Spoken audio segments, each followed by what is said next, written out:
النهارده بقى هنعمل الكشري المصري بكل تكاته وتفاصيله، وكمان كله في حله واحده بس، يعني مش هنستخدم كذا حله على البوتاجاز.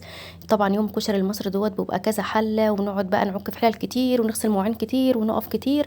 في 10 دقايق بالظبط واقل من 10 دقايق هتكونوا مخلصاه. اول حاجه كده هجيب شويه العدس بجبه، العدس البني دوت اسمه عدس بجبه.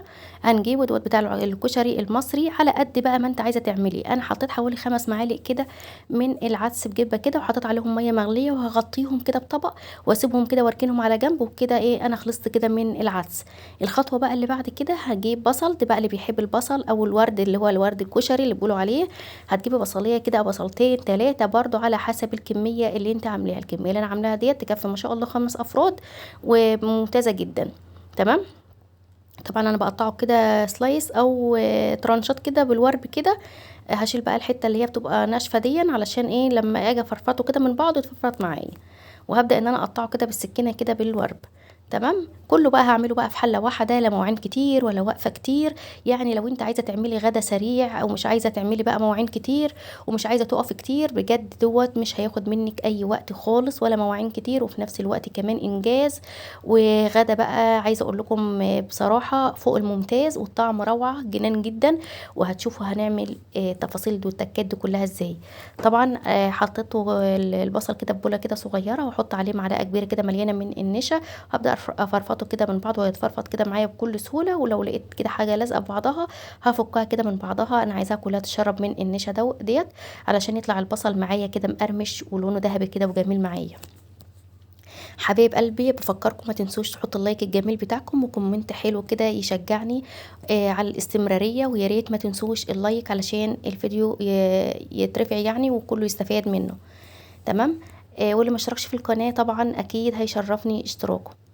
جبت كده حلة على البوتاجاز، وهحط فيها كمية حلوة كده من الزيت.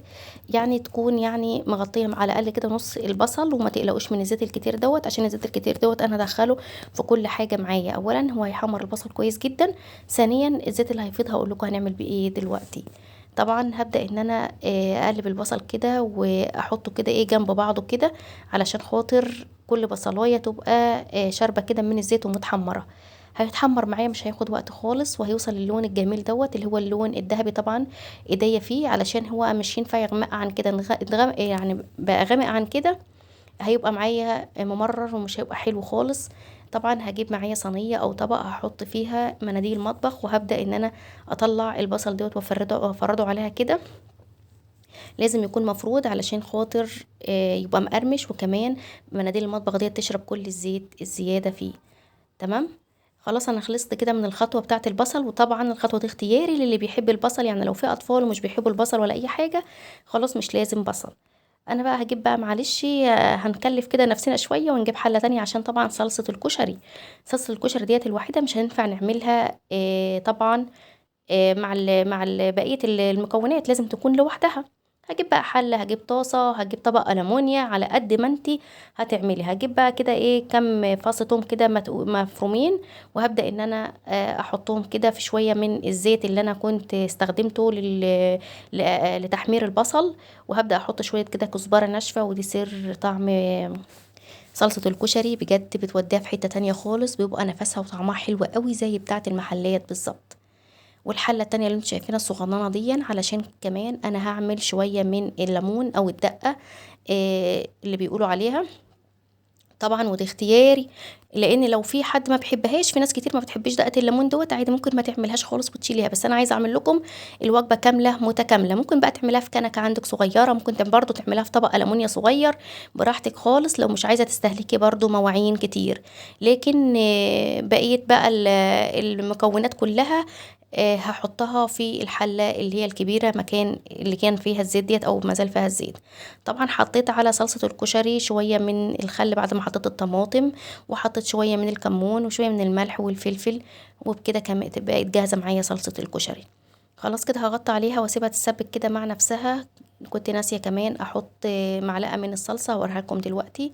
طبعا انا حطيت شويه الدقه ديت، حطيت عليها شويه من الميه، وكمان حوالي ربع كوبايه كده من الخل، وعصره كده ليمونه، واحط شويه كده صغننين كده من الملح والشطه كمان. دي اختياري.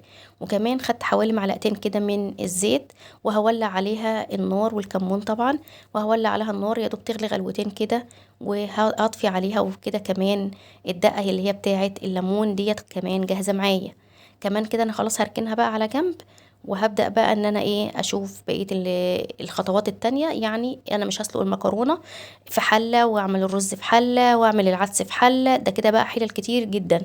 كل بقى المكرونة مع الرز مع الشعرية مع كله هعمله في نفس الحلة ديت اللي هتشوفوها معايا ديت. وكده الكشري بتاعي المصري هيبقى جاهز معايا، احلى كشري ممكن تاكلوه في حياتكم. ما يفرقش اي حاجة ابدا عن الكشري اللي هو في كذا حلة. طبعا حطيت الشعرية على قد شوية الكشري اللي انا هعملهم، وخلاص في الحلة، وهبدأ ان انا اقلبهم. اما بالنسبه للدقه بتاعه الليمون ديت، مجرد ما غليت معايا كده خلاص انا هطفي عليها. كل ده وانت واقفه على البوتاجاز، كل اللي بيتعمل كده في وقت واحد. لو تلاحظوا حتى الصلصه لسه ما غليتش، معنى ذلك ان يعني كل دوت انجاز، ما خدش معانا كمان 3 دقايق. قبل ما تغلي كده انا عندي الصلصه ديت انا كنت عاملاها في البيت. بصوا حمرها وجمالها، والله احسن من الصلصه 100 مره اللي احنا بنجيبها من المحلات من بره جاهزه. وشوفوا ما شاء الله قدين حمرا وقدين بتلمع وشكلها حلو قوي. هحط منها معلقه علشان خاطر الطماطم بصراحه كانت معايا لونها اصفر قوي، ما كانتش حمرا. ممكن اسيب لكم اللينك بتاع الطماطم دوت، صلصه الطماطم وعملتها ازاي، وسر لونها الاحمر الروعه الصحي جدا اللي موجود معانا في اي بيت ومش غالي خالص.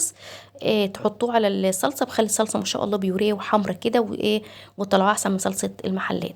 طبعا العدس معايا كمان بعد ما الشعريه اتحمرت، العدس معايا كمان كان خلاص الميه اللي كانت فيه كانت يعتبر بردت. صفيت العدس كويس جدا، وهبدا واحط عليه شويه كمون وشويه فلفل، وهبدا ان انا اقلبه كويس جدا من فوق لتحت كده مع الشعريه. وبعدين احط كوبايه من الرز.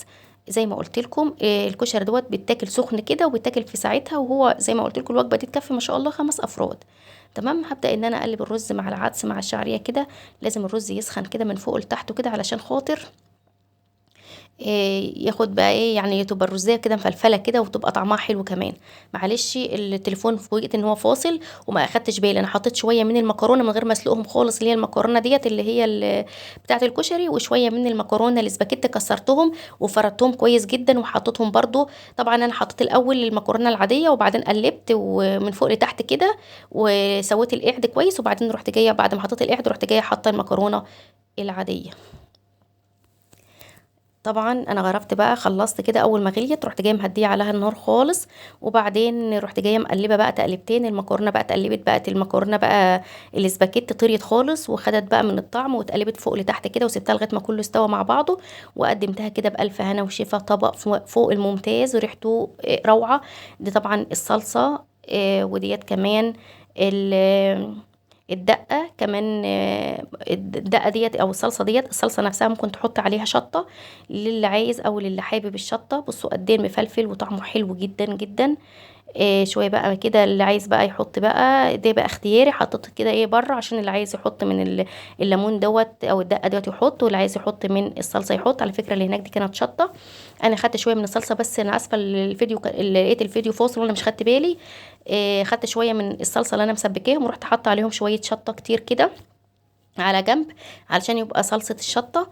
بجد طعمه حلو قوي، عايزاكم تجربوه. ما تنسوش اللايك الحلو بتاعكم اللي يشجعني، وان شاء الله باذن الله يعجبكم.